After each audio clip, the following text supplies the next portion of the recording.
নমস্কার, আমাদের YouTube channel গালভরা গপ্পে আপনাদেরকে স্বাগত। বাংলা সাহিত্যের বিভিন্ন সময় সাহিত্যিকদের রচনা দিয়ে সাজানো আমাদের এই চ্যানেল। আজ আমাদের নিবেদন লেখক শিবরাম চক্রবর্তীর লেখা গল্প গোবর্ধনের প্রাপ্তিযোগ। শুনতে থাকুন গল্পটি। কেমন লাগলো জানাবেন কমেন্ট করে, ভালো লাগলে লাইক করবেন, শেয়ার করবেন বন্ধুদের সাথে, আর চ্যানেলটা সাবস্ক্রাইব করতে ভুলবেন না। কি যেন কাজে ভাইকে লেজে বেঁধে হর্ষবর্ধনকে যেতে হয়েছিল হাওড়া স্টেশনে। যেতেই এবার নোটিশটা নজরে পড়ল তার, এর আগে পড়েনি কখনো আর। দেখ দেখ দেখেছিস? নোটিশ বোর্ডটার দিকে গোবরার চোখে আঙুল দিয়ে দেখান। পরে দেখ একবার, বিজ্ঞাপন তো। গোবরার মুখ বিকৃতি দেখা যায়। পড়বার কি আছে আবার? অনেক কিছুই আছে, স্কুলের লেখাপড়ায় কি আর শেখায়? দুনিয়ার হালচাল জানা যায় কি কিছু? কিচ্ছু না। যা কিছু শেখার এইসব বিজ্ঞাপন দেখেই, এর থেকেই শেখা যায়, জানিস? তুমি দেখো দাদা, তুমি শেখো, তুমি শিখলেই হবে। বিজ্ঞাপন সহ বিজ্ঞ আপন দাদাকেও যেন এক হুঁয়ে উড়িয়ে দিতে চায়। কাল ওটা দেখেই যা শিক্ষা লাভ হয়েছে না আমার, বলেই তিনি ফোঁস করে নিঃশ্বাস ফেলেন। আগে দেখলে কাজ দিত, এখন খালি হা হতাশ করা। কথাটা হেয়ালির মতো লাগে যেন গোবরা। কি হয়েছিল কালকে? সে জানতে চায়। আমাদের ঠাকুর মশাই দেশে গেলেন না কাল, তা টিকিট কাটতে গেছিলাম শিয়ালদায়। তখন যদি সামনের ওই বিজ্ঞাপনটা আমার চোখে পড়তো। তুমি অবাক করলে দাদা, শিয়ালদায় গিয়ে তুমি হাওড়ার বিজ্ঞাপন দেখতে চাও? যতই তোমার দূরদৃষ্টি থাক না দাদা, তা কি কখনো হতে পারে? দাদার ইতিহাস আর ভূগোলে গোলমাল হয়ে যাচ্ছে, সেটা সে না দেখিয়ে পারে না।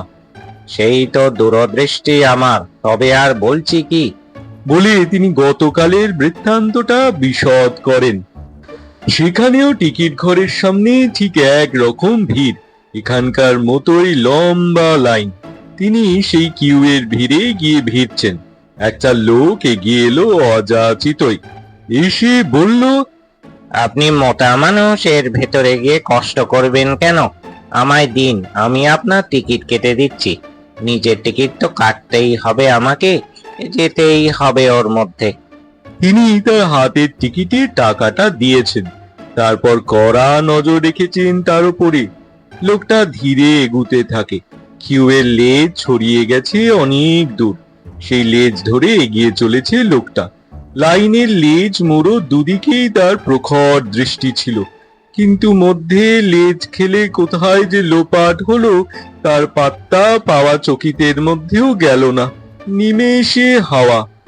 এই বলে দাদা আবার সেই বিজ্ঞাপনটার উপর নজর দেন, যেখানে স্পষ্টাক্ষরে লেখা জল জল করছে এখনো, চোর, জুয়াচোর, পকেটমার নিকটেই রহিয়াছে, সাবধান।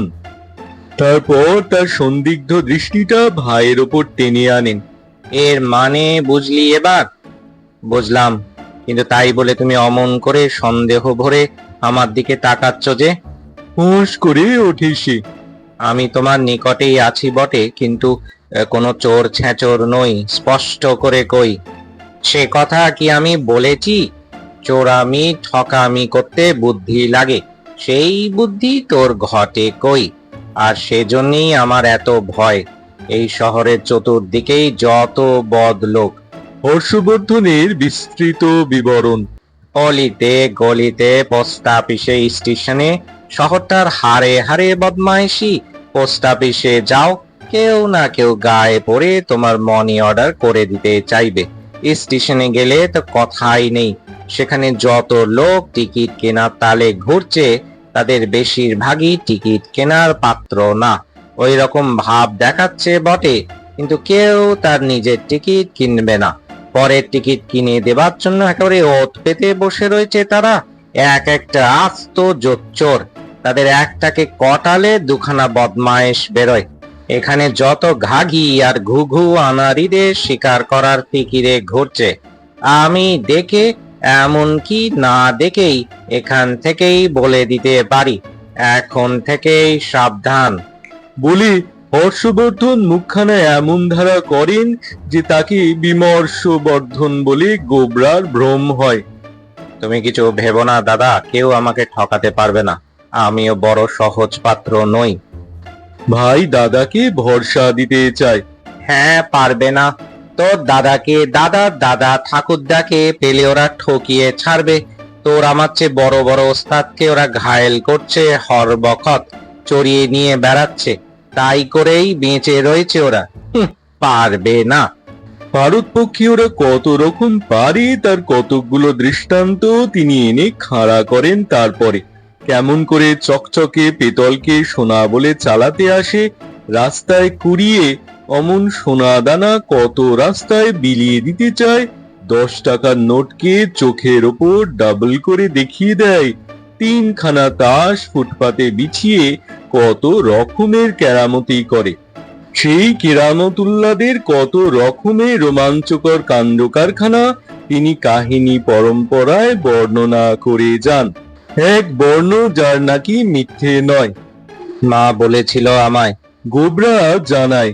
যাসনে কলকাতায়, সেখানে ধরে নিয়ে আসে, এই এখানেই নিয়ে আসে, আমাদের এই আসামে এনে আসামে চা বাগানে চালিয়ে দেয় নাকি অচল টাকার মতন। তোর মা তো সব জানে, আমার কথা শোন। মার কথার ওপর তিনি নিজের কথা পারেন। সে দিত আগে চাটা খাইয়ে বাগিয়ে নিয়ে চা বাগানে চালান দিত বটে। তারপর চা বাগিচায় জন্মভর খাটো, খাও, চা বাগাও আর খেতে মরো, সেসব ছিল আগে। কিন্তু এখনকার এসব দৈত্য নহে তেমন। ওরা ওদের ওপরে যায়, এরা তোকে আস্ত গিলবে, আস্ত রেখেই বার করে দেবে। কিন্তু তুই ভিতর ফোঁপড়া হয়ে যাবি, তোকে একেবারে অন্তঃসার শূন্য করে দেবে। গজভুক্ত কপিত্থ দেখেছিস? দেখিসনি? আমিও দেখিনি, তবে শুনেছি। গজরা আর বিদ্যা দিগ্গজরাই সে চিজ দেখেছে কেবল। সে ভারী ভয়ানক, দেখলে লোকে ভিমরি খায়। এসব ঠক জোচ্চোরেরা তোকে সেই কপিত্থ করে দেবে। কপির চেয়েও তা খারাপ নাকি, তাই বানিয়ে দেবে তোকে। কোথাও তোকে চালান না দিয়েই তোর যা কিছু সব আমদানি করে নেবে। তুই তেত্তিও পাবি না, যদি পাস তো পাবি অনেক পরে, কিন্তু তখন পেয়ে আর লাভ কি? দাদার মুখখানা এক গাদা প্রশ্নপত্র নিয়ে দেখা দেয়, যার কোনো সদুত্তর গোবর্ধনে যোগায় না। দাদার বলার পর থেকে দিনগুলো এমন ভয় ভয় কাটে যে রাস্তায় বেরুলে সে ভয় ভয় হাতে দেখে দেখে পা ফেলে। কি জানি কোনো আধুনিক ঠগিকে ভুলে মারিয়ে বসে, চারধারে তাকিয়ে চলে, ওই জাতীয় কিছু তার পিছু নিয়েছে কিনা। কারুর সঙ্গে একটা কথা কওয়ারও তার সাহস হয় না।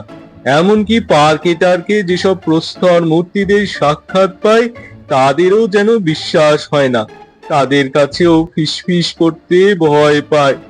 আর প্রতিদিন বাড়ি এসে দাদার কাছে তার নিরাপদ ভ্রমণ বৃত্তান্ত ব্যক্ত করতে হয়। ঠক জোচ্চোর দূরে থাক, পুলিশ পাহারাওয়ালাকে পর্যন্ত এড়িয়ে সন্দেহজনক সবকিছুর পাশ কাটিয়ে কেমন করে ফিরে এসেছে তার রোমাঞ্চকর ফিরিস্তি। ঠকদের ঠক্কর খাওয়া দূরে থাক, কাউকে একটুখানি ঠোকরাতে অবধি দেয় না। কিন্তু একদিন ভারী গলে পড়ল গোবরা। বেড়াতে বেরিয়ে ফেরার পথে মোড় ভুল করে গুলিয়ে ফেললো রাস্তা। কাউকে ডেকে জিজ্ঞেস করে যে পথের নিশানা জেনে নেবে, সে ভরসা তার হয় না। সে পথ হারিয়েছে কেউ টের পেলে আর রক্ষে নেই। মা বলেছে চা বাগানের কথা, আর দাদা বলেছে টাকা বাগানোর ব্যাপার। এই দুটো কথাই বলতে গেলেই এক কথা, সমান ভয়াবহ। এই বানানের সামান্য হেরফের মাত্র। তা বানানের এই তারতম্যে বানানো কোনো ব্যতিক্রম হবে না। বেচারি গোবরাকে বোকা বানিয়ে ছাড়বে যে পথেই যাও। সারা বিকেলটাই সে পথে ও পথে ঘুরে কাটালো, নিজের পথের কোনো কিনারা পেল না। হঠাৎ তার খটকা লাগলো কেমন, কে যেন তার পিছু নিয়েছে না। পিছন ফিরে দেখলো তাকিয়ে, তাই তো অনেকক্ষণ থেকেই তো ওই লোকটা তার আনাচে কানাচে ঘুর ঘুর করছে, কিছু যেন তাকে বলতে চায়। আর যায় কোথায়, দেখেই হয়ে গেছে গোবরার। তারপর যতই সে তার নজর এড়াতে চায়, এদিকে যায় ওদিকে যায়, দিক বিদিকে কেটে পড়ে, ততই যেন লোকটাকে আরো আরো দেখতে পায়। কি সর্বনাশ! গোবর্ধন টক করে এক মিঠাইয়ের দোকানে ঢুকে পড়ে। ঠন করে একটা টাকা ফেলি দিয়ে এক ঠোয়া জিলিপি নিয়ে সামনের টেবিলে গিয়ে চিবুতে বসে যায়। ও মা, লোকটাও তার খানিক পরেই ঢুকেছে সেখানে, আর এক ঠোয়া সিঙ্গারা কচুরি নিয়ে বসে গেছে তার সামনে।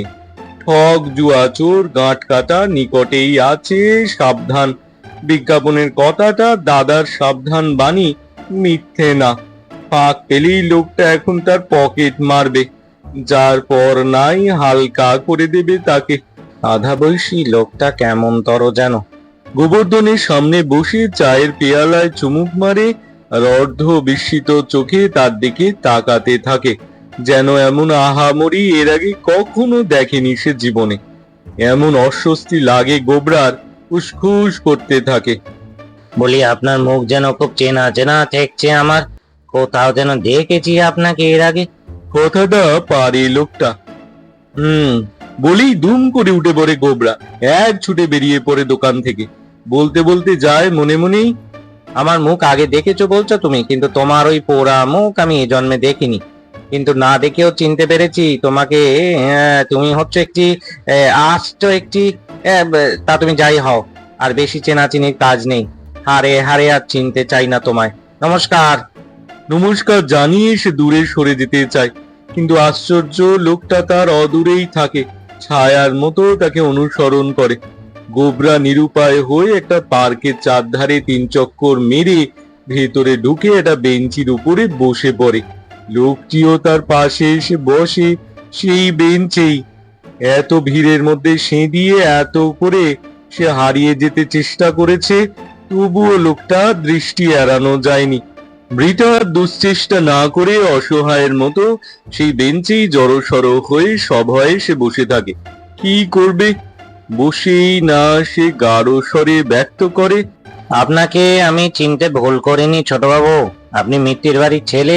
কলকাতার কে না আপনাকে চেনে, দেখবা মাত্রই চিনতে পেরেছি। ও বাবা, এ যে মিত্রপক্ষ বলে ঠাউরায় আমায়। গোবর্ধন আটকায়।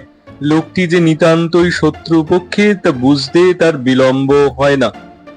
স্বর্গীয় দিগম্বর মিত্তিরের ছেলে আপনি, চিনেছি আপনাকে। গোবরা চুপ করে থাকে। আপনি সম্বোধনে সে একটু খুশি হলেও আপনা আপনির সম্বন্ধটা তার ভালো লাগে না। এতক্ষণ ধরে তাই তো ভাবছিলাম, কেন এমন চেনা চেনা ঠেকছে আপনাকে। চিনতে পারলাম এতক্ষণে। আপনাদের সেরেস্তায় সেদিন গেছি, তখনই তো দেখেছি আপনাকে। বেশি দিনের কথা তো নয়। গোবর্ধন তার প্রতিবাদে কেবল না না আওড়াতে পারে কোনো রকমে, কিন্তু লোকটা তার না করাকে আমল না দিয়ে আরো নানা কথা কইতে থাকে। আমার প্রস্তাবটা কি আপনি এর মধ্যে বিবেচনা করে দেখেছেন? আপনার বেলতলার বাড়িটা আমি কিনতে চেয়েছিলাম। আপনি বলেছিলেন ভেবে চিনতে পরে আমায় জানাবেন। আশা করি এখন আর আপনার কোনো অমত নেই। গোবর্ধন বলতে যায়, কিন্তু আমি তো মশাই উক্ত চন্দ্রবিন্দু দিগম্বরের কোনো দিগন্তেই যে সে নই। এই কথাটাই বলতে চেয়েছিল গোবরা, এবং সুবিধে পেলে ন্যাড়া নয় যে তাকে বেলতলায় যেতেই হবে পৈতৃক বাড়ির কেনা বেচায়। নিতান্তই এ কথাটাও সে জানাতো হয়তো, কিন্তু কোনো কথাই সে কইতে পারল না। সে সুযোগই তাকে দিলেন না ভদ্রলোক। কোনো কথা কানে না তুলে বলেই চললেন তিনি, না না, আপনার কোনো আপত্তি আমি শুনবো না। এখনই কথাটার একটা নিষ্পত্তি আমি চাই। এই নিন 500 টাকা। ধরুন ধরুন, আমার বায়না স্বরূপ এটাই আপাতত দিচ্ছি। না না, হাত নাড়ালে হবে না। কোনো কথা শুনছি না আপনার। বাড়িটার উপর ভারী ঝোঁক আমার গিন্নির, বুঝেছেন? আর অমত করবেন না, দোহাই আপনার। না হয় 1000 টাকাই বায়না নিন, তারপর দাম দর ঠিক করে যা হয় বিক্রি করবার সময় চুকিয়ে দেব আপনাকে। এখন এই 1000 টাকাই আমার কাছে আছে, দয়া করে টাকাটা নিন। কথাটা পাকাপাকি হয়ে যাক। এই বলে ভদ্রলোক কোনো ওজোর না শুনে জোর করেই এক তারা নোট গোবর্ধনের হাতে গুঁজে দিয়ে, পাছে দিগম্বর তনয় মত বদলে না বলে ফেলে, সেই ভয়ে তক্ষুনি সেখান থেকে উঠে এক ছুটে পার্কের গেট দিয়ে বেরিয়ে হাওয়া হয়ে যান। গোবরা হাঁ করে বসে থাকে। তারপর অন্য মনুষ্কের মতো চলতে চলতে এক সময় নিজের বাড়ির দরজায় গিয়ে পৌঁছায়।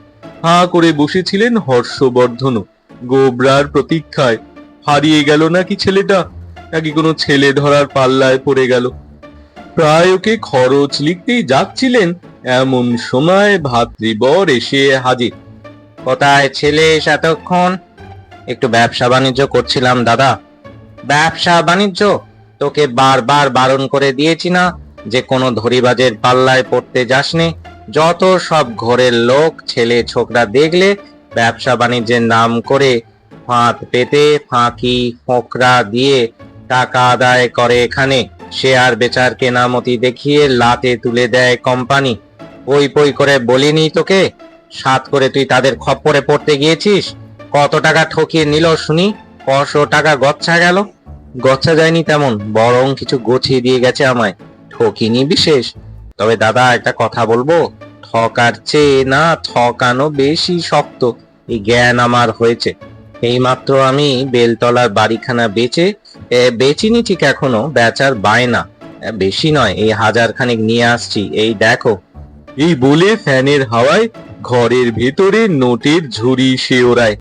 হ্যাঁ, শেষটায় তুই আমার ভাই হয়ে, স্বর্গত শ্রীমৎ পৌন্ড্রবর্ধনের পুত্র হয়ে, বর্ধন বংশের সন্তান হয়ে তুই কিনা ঠক জোচ্চোর হলি।